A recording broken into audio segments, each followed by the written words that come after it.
എക്സൈസിന്റെ board കണ്ടില്ലേ നീ? കണ്ടു സാർ. പിന്നെന്താ നിർത്തായിരുന്നേ? ഇത് കൈരളിയുടെ വണ്ടിയാണ്, അതുകൊണ്ട് എക്സൈസ് ചെക്കിംഗ് ഉണ്ടാകാറില്ല. ഇറങ്ങടാ ഇവിടെ.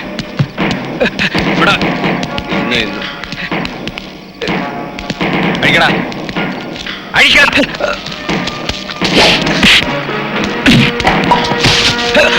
അഴിക്കടാ, അഴിക്കാൻ.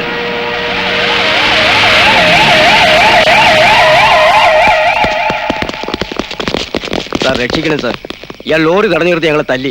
എക്സൈസുകാരനാണെന്നാ പറയുന്നത്. Who are you? I am Aravindan. Your identity card, please. Sir, ഞാൻ എക്സൈസുകാരനൊന്നുമല്ല, മലയാള ഭൂമിയുടെ സ്പെഷ്യൽ കറസ്പോണ്ടന്റ് ആണ്. ഓഹോ, പിന്നെ എന്തിനാണ് നിങ്ങൾ ഈ വണ്ടി തടഞ്ഞത്? കോയമ്പത്തൂർ തുടങ്ങി ഞാൻ ഈ വണ്ടിയുടെ പിന്നാലെയുണ്ട്. ചാവടിയിലും വാളയാറുമുള്ള ചെക്ക് പോസ്റ്റുകളിൽ ഈ വണ്ടി ചെക്ക് ചെയ്തിട്ടില്ല. കൈരളിയുടെ വണ്ടിയല്ലേ? കമ്പനിയുടെ റെപ്യൂട്ടേഷൻ അത്രയ്ക്കുണ്ട്. അവർ നിയമവിരുദ്ധമായി ഒന്നും ചെയ്യില്ല.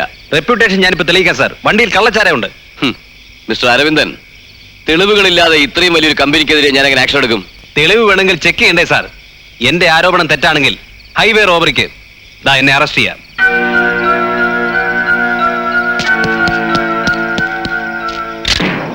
നിങ്ങൾ ഈ ലോറി ചെക്ക് ചെയ്യാതെ വിട്ടാൽ ഈ ഫോട്ടോഗ്രാഫ് നാളത്തെ മലയാള ഭൂമിയിൽ വരും. ഇവരെല്ലാം നിങ്ങൾക്കെതിരെ സാക്ഷി പറയും. ഇല്ലേ? പറയില്ലേ? പറയും. ഇവിടെയും പറയും, കോടതിയിലും പറയും, നിയമസഭയിലും പറയും. ഈ പാതിരാക്ക് കയ്യിലുള്ള കാശും കൊടുത്ത് പൊട്ടോടി അടിച്ച് പുള്ളേനാക്ക് കുത്തിരിക്കല്ല, പറഞ്ഞ് ഇവിടുത്തെ കൊളാക്കും. പറയും പറയും പറയും. മതി മതി മതി, കുളമാക്കരുത്.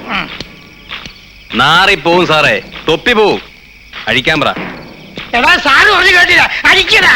ദാ, എടാ നീയെ വർക്കിച്ചേട്ടനെ പോലല്ലേ? അതെ. ചാക്കോ തോമിയോ? ചാക്കോ. ചാക്കോ ചാക്ക അടിക്കടാ പട്ടി. അങ്ങനെ നോക്കി പഠിപ്പിക്കില്ലേ, കണ്ണുരുത്തല്ലേ? അഴിക്കടോ.